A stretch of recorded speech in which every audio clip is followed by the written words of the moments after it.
Today is Krishna Janmashtami. When we say Krishna, most people only think of butter and girls and flute. Yes. But we must understand that his butter business was all till he was 6 years of age or 8 years of age. So all this girl business only till he was 16 years of age.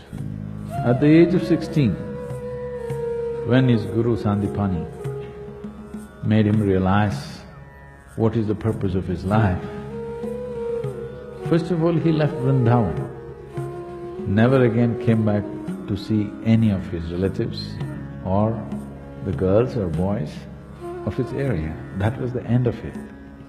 When he was leaving, today if we say Krishna, we say Radhe Krishna. Radhe comes ahead of Krishna. Because their love, their intimacy, their romance caught the imagination of a whole culture in the entire subcontinent in such a way that we don't say Krishna Radhe, we say Radhe Krishna. But at the age of 16, he saw her for the last time and never again saw her.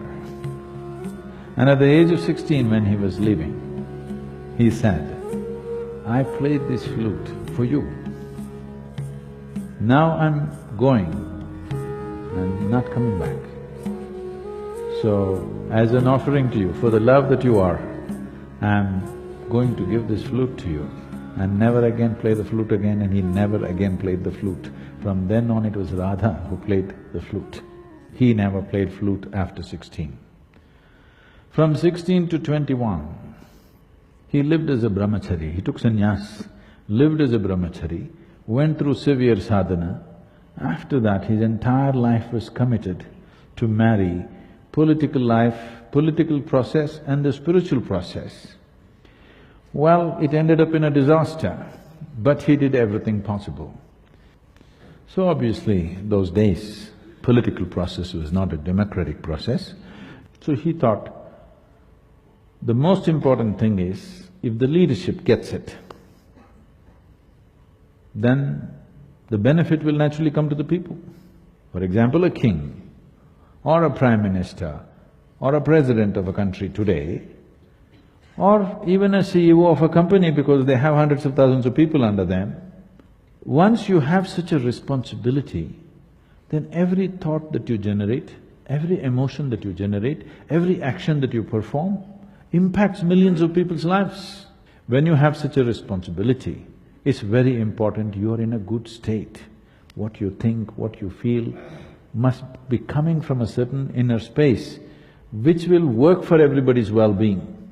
If I have a narrow view of life, every thought that I generate will damage people's lives, every emotion that I have will damage people's life, actions that I perform and especially actions that I do not perform, which I'm supposed to perform, will cause immense damage to people's lives, isn't it? So he focused only on leadership. He wanted the kings of the day to turn spiritual.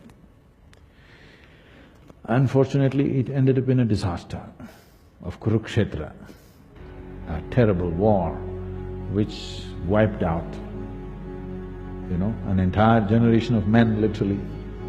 That's one thing he desperately tried to avoid is that war. But the most terrible war happened and even his own clan all fought among themselves and killed themselves.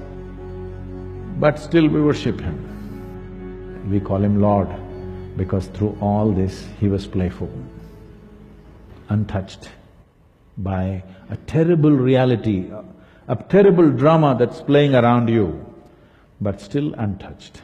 We are calling him Lord because he's a Lord upon himself. Though everything went wrong with his external life, within himself, never once did he fall off. For this we are saying Lord. This you can also do, isn't it? Whether you are going to become the biggest success in the world or not is subject to many realities. But are you a successful human being? That means, are you able to conduct your life consciously, or if life pokes you, will you become an animal? This is the question. This one question, if you successfully handle, you also we will call you Lord. Yes?